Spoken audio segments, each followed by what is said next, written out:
Hello नमस्कार, मी पूजा तुमचं खूप सारं स्वागत करते आपल्या एका नवीन व्हिडिओमध्ये। तर मुलीच्या स्कूलमध्ये कार्यक्रम होतं गुरुपौर्णिमेचं। तर गुरुपौर्णिमा विशेष वृक्षारोपणचा कार्यक्रमही ठेवला होता। तसंच आई ही पहिली गुरु असते मुलांची, तर त्याच्यासाठीही एक छान असा कार्यक्रम ठेवलेला त्यांनी। त्याच्यासाठी सगळ्या टीचरचं थँक्यू। तर मीही एक मोर आवळ्याचा झाड घेतला आणि नंतर आम्ही गेलो।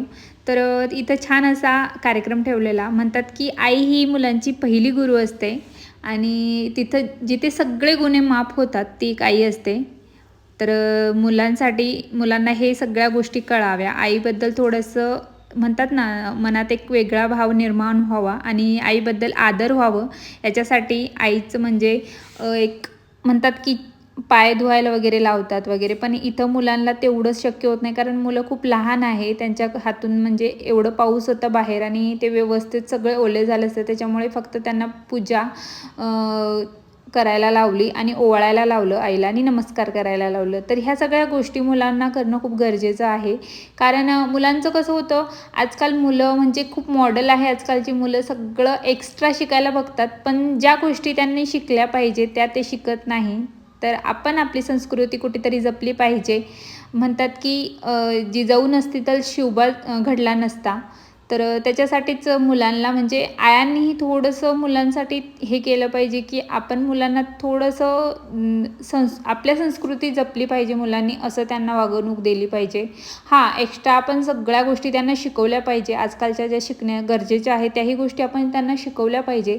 त्याचबरोबर ज्या गोष्टी आपल्याला विसर पडली आहे मुलांना, तर तेही गोष्टी आपण त्यांना शिकवल्या पाहिजे। स्वतःचाच न विचार करता मुलांनी इतरांचाही विचार करावं, असं त्यांच्या मनात भावना निर्माण आपणच करतो। आपण जसं वागतो ना, ते एक मातीचे गोळे असतात, त्यांना आपण जसं आकार देऊ ते तसे घडतात।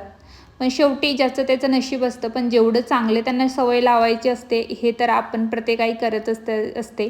प्रत्येक आई मुलांसाठी काही ना काही चांगलंच करत असते। तर मातोश्री इंग्लिश स्कूलमध्ये या सगळ्या गोष्टी खूप छान प्रकारे घेतल्या जातात। तर त्यांच्यासाठी टीचरला खूप सारा थँक्यू की तुम्ही अशा प्रकारे कार्यक्रम राबवतात, त्याच्यामुळे मुलांनाही सगळ्या गोष्टी शिकायला मिळतात, अनुभवायला मिळतात।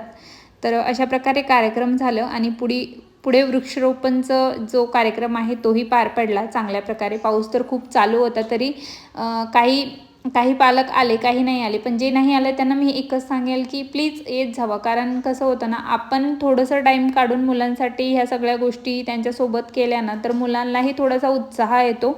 आणि सगळ्यांचे पॅरेंट्स आले आणि काही म्हणजे ज्यांचे पॅरेंट्स आलेले नसतात तर त्यांना वेगळं वाटतं, त्याच्यामुळे सगळ्या पॅरेंट्सनी थोडंसं टीचरसोबत हातभार लावला पाहिजे या सगळ्या गोष्टीमध्ये। तर आपण एक फॅमिली आहोत आणि आपण एक फॅमिलीला पुढे घेऊन जातोय। अशा प्रकारे राहिलो तर खूप चांगली प्रगती होईल मुलांचीही, स्कूलचीही। तर सगळ्या गोष्टी आपण त्यांनाही थोडंसं सपोर्ट केला पाहिजे, हेच माझं मत होतं। तर पुढे छान प्रकारे कार्यक्रम झाला, वृक्षारोपणचाही कार्यक्रम झाला।